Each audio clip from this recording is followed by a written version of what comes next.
Hey, what's going on, guys? It's James here, and today I want to talk to you about sex, about having orgasms, and about how you can bring that orgasmic pleasure into every single thing that you do every single day. Okay, and I want to start with a little experience I had this morning. I had my own personal Tantra practice, and in the shower, I was pleasuring myself, and I looked down and I noticed that there was a cricket in my bathtub. I looked down, my own little Jiminy cricket. I've heard him chirping from time to time throughout the past couple days, but he was there and he was drowning in the water in the shower. And in that moment, I turned the shower off, I got out, and I did everything I could to get him out of that water safely. And I got a little rag and he climbed on it and I let him go, and he's safe and he's secure. But what I realized in that was that this concept of love and sexuality and pleasure all intermingle and all go together.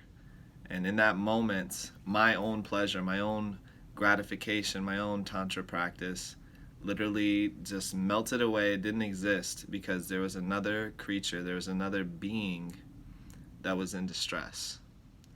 And I just wanted to share this concept with you guys today because I think it's really, really important that we see other beings as important, that we see other beings' experience as a reflection of our own. Okay, and what does that mean? Kind of diving into this concept of sex and what I've been studying, what I've been learning, and what I've been realizing myself, especially today. Everything that we do is a transaction with the outside world. When we breathe, we are transacting with our environment. We are breathing in and breathing out. We are taking, we are receiving, and we are giving. When we eat food, we are having sex. Everything that we do is a form of sex, okay? When we eat an apple, something is literally going into our body, we're receiving it, and then it is becoming a part of us, a part of who we are. It is becoming no longer an apple, it is becoming a piece of James, it's becoming a piece of you. And when we start to look at life and sex and all this other stuff as a transaction, we start to see that we are dependent. We rely on so many things in this world, and we're not really separate individuals. If I was a separate individual, then how could I take an apple and it becomes me? If I was a separate individual, how can I drink water and that water starts to become who I am? Those chemicals intermingle, and then somewhere along the line it becomes me. It ceases to be water or an apple and it becomes me. And I wanted to share with you guys also this concept of transaction, and also this concept that we can expand the definition of orgasm. We can expand the definition of pleasure. And what I've found and what I've learned within my own tantric practice, I'm pretty new to it still, a few months in, and I'm on and off, but I'm learning, I'm growing, I'm practicing.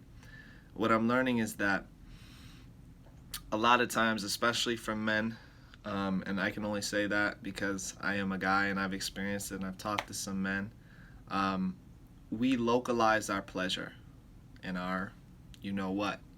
And that piece of ourselves, that lingam, is not actually meant to hold all that pleasure. We're supposed to circulate that pleasure throughout our entire body using our breath.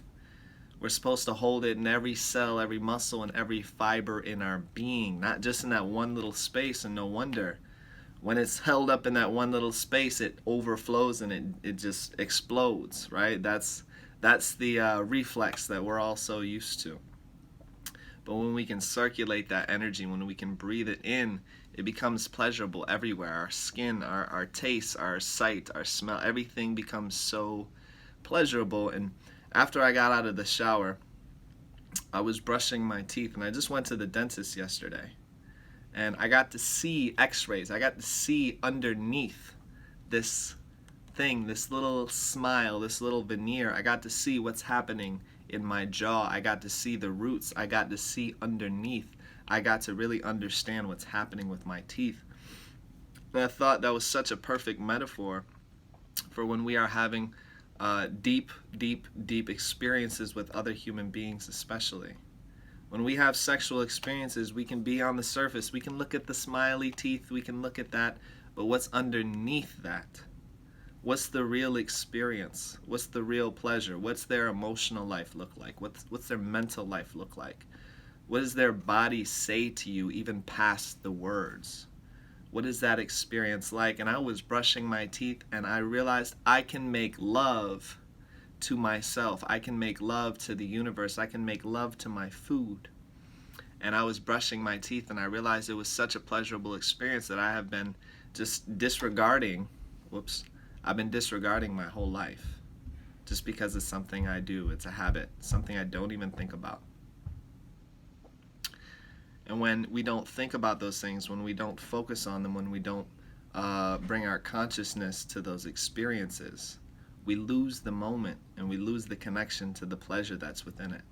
I absolutely loved brushing my teeth today. And I chose that I'm going to bring that experience, bring that pleasure, notice the pleasure in all those little aspects of my life today that I normally disregard, that I normally put to the side.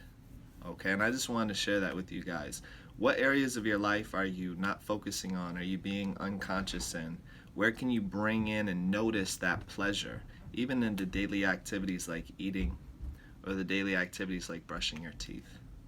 I appreciate you guys for listening.